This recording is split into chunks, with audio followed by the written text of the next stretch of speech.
In this video, we're going to tell you about the TouchMix-30 Pro's real-time analyzers, how they work, and what you can do with them. Let's start by talking about what a real-time analyzer, or RTA, is.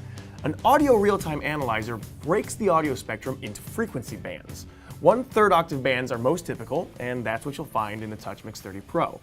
The RTA displays the amplitude of the signal in each frequency band so that you can see in real time what the distribution of energy looks like. And of course, having an RTA display looks really cool at the mix position.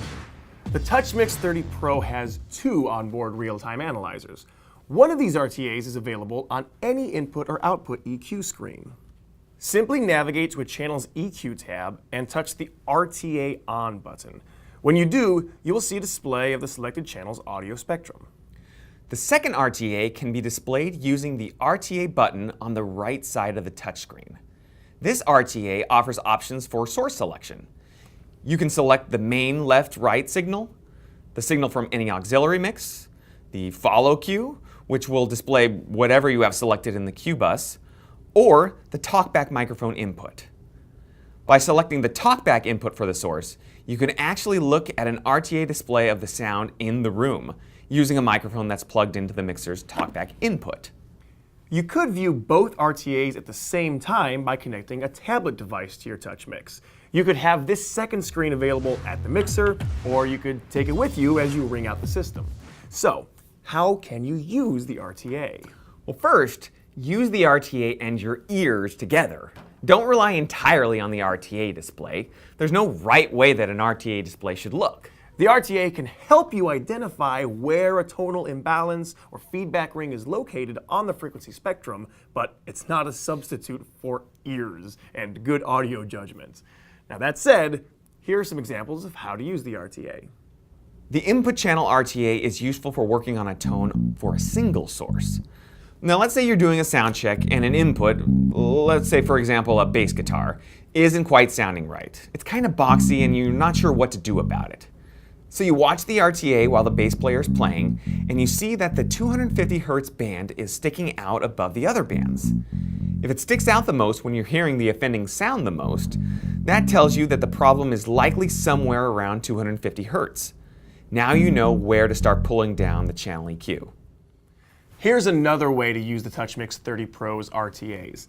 Let's say that you've set up your system and it sounded great when you played a reference track. Even the individual inputs sounded fine during sound check. But when you pull up all the faders and listen to the whole mix, not so much. There's just too much of certain frequencies in the mix. What's happened is that multiple channels are adding together in an undesirable manner. Well, the RTAs can help you find and fix that problem.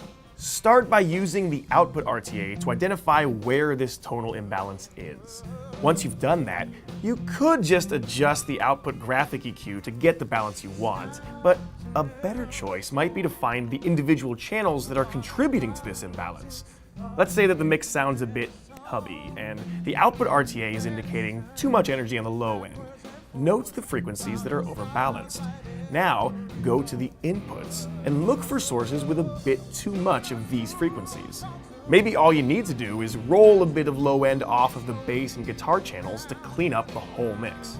Just remember, an instrument that sounds great on its own may not blend well with other instruments. A skilled engineer knows how to make all the instruments sit in the mix.